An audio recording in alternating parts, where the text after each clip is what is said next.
Everyone knows the two hit singles off this thing, as they've been played on classic rock stations for decades, but deeper cuts like the title track and You See Me Crying are very much worthy of similar praise. Joni Mitchell is the best female solo artist of the 70s. Her talents as a lyricist and musician are indisputably sensational. The Hissing of Summer Lawns has to be one of her best albums, one that leans more on the jazz side than her earlier works, but is still pure Joni all the same.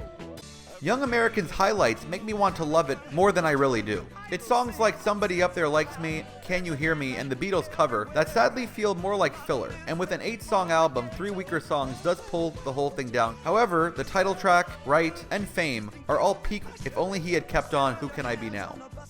Venus and Mars suffers from a similar fate as basically every other Wings album. Half amazing songs, and then the other half underwhelming filler.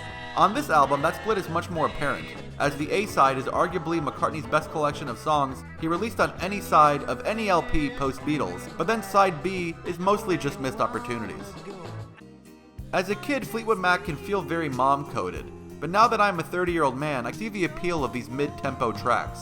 I mean, how can anyone dismiss the incredible high quality of the 5-song run of Rhiannon, to Over My Head, to Crystal, to Say You Love Me, to Landslide? Good God! It's really easy to say that this is Bob Dylan's best 70s album, but let me just explain to you why. Because it is. There are really no weak songs here, but personal favorites include the mega successful Tangled Up in Blue, the lyrically dense Simple Twist of Fate, and the very rockin' Idiot Wind.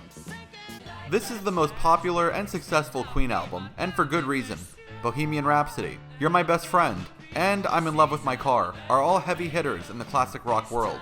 However, it's the eclecticism of non-singles like Death on Two Legs, 39, Lazing on a Sunday Afternoon, and Love of My Life that really keep you coming back for more. The 3 middle songs, the ones that are a bit more traditional in their structure, are all sensational. The 200 parts of Shine On You Crazy Diamond that sandwich the album are incredible as well. I just wish that they were organized differently on the record. Yes, that is nitpicking, but when you have a top 3 like this, every single detail matters. While Led Zeppelin are the more popular and, in my humble opinion, more talented musicians collectively, I tend to listen to more Sabbath. On their 6th release, the band gets super heavy and dark, both musically and lyrically. Definitely not the first album by the band that I would recommend to a new listener, but once you get acclimated, I could see how it could become your favorite. Here we have a double LP from arguably the most popular band of the 70s that detours into genres and sonics that your ears are just not ready for. For personal reference, when I first heard this thing, I thought that Down by the Seaside, Night Flight, and Boogie with Stu were underwhelming filler. Now there are 3 of my favorite tracks here. And bear in mind, you also have In My Time of Dying, Kashmir, and Trampled Underfoot.